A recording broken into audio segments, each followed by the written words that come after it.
that will allow us Republican to president প্রার্থী make Donald Trump America Democratic প্রতিদ্বন্দ্বী কমলা হ্যারিসকে পরাজিত করেছেন।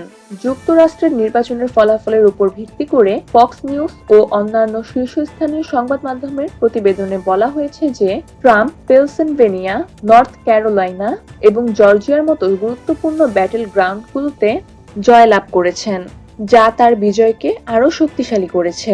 এই রাজ্যগুলোতে বিজয় তাকে প্রেসিডেন্ট পদের দিকে এক ধাপ এগিয়ে নিয়েছে বলে ধারণা করা হচ্ছে। মার্কিন বিভিন্ন সংবাদ মাধ্যম বলছে, নির্বাচনে জয়ের জন্য ৫৩৮টি ইলেকটোরাল কলেজ ভোটের মধ্যে ২৭০টি ভোটের প্রয়োজন হলেও ডোনাল্ড এখন পর্যন্ত ২৬৭টি ভোট পেয়েছে, আর তার প্রতিদ্বন্দ্বী কমলা হ্যারিস পেয়েছেন ২২৪টি। এই বিজয়ের মধ্য দিয়ে ট্রাম্প ৪ বছর পর আবারও হোয়াইট হাউসে ফিরে আসছেন, যা তার রাজনৈতিক জীবনে এক অসাধারণ প্রত্যাবর্তন হিসাবে বিবেচিত হচ্ছে। ফ্লোরিডার পাম বিচ কাউন্টি কনভেনশন সেন্টারে এক জমকালো সমাবেশে ট্রাম্প সমর্থকদের উদ্দেশ্যে বলেন, আমেরিকা আমাদের একটি নজরবিহীন এবং শক্তিশালী ম্যান্ডেট দিয়েছে।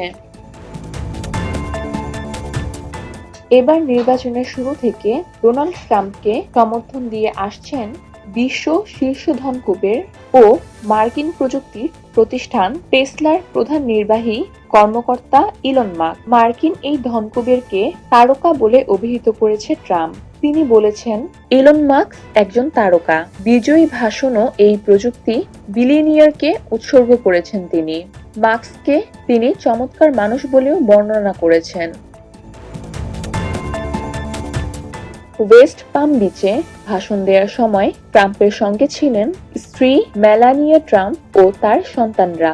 ভাষণের সময় ভোটারদের পাশাপাশি স্ত্রী মেলানিয়া ট্রাম্পকেও ধন্যবাদ জানান ডোনাল্ড ট্রাম্প। তিনি বলেন, যুক্তরাষ্ট্রের প্রেসিডেন্ট হওয়াটা বিশ্বের সবচেয়ে গুরুত্বপূর্ণ কাজ। তার সরকারের মূলনীতি হবে প্রতিশ্রুতি দিয়ে তা রক্ষা করা।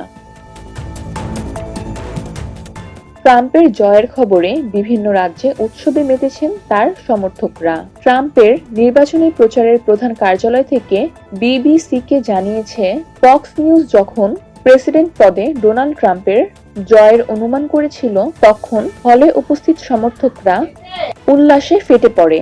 তাদের কান ফাটানো জয়ধ্বনিতে এক অন্যরকম পরিবেশের সৃষ্টি হয়। এই সময় অনেক সমর্থকরা আবেগপ্লুত হয়ে পড়েন। তারা একে অপরকে জড়িয়ে ধরে ট্রাম্পের নামে স্লোগান দিতে থাকেন।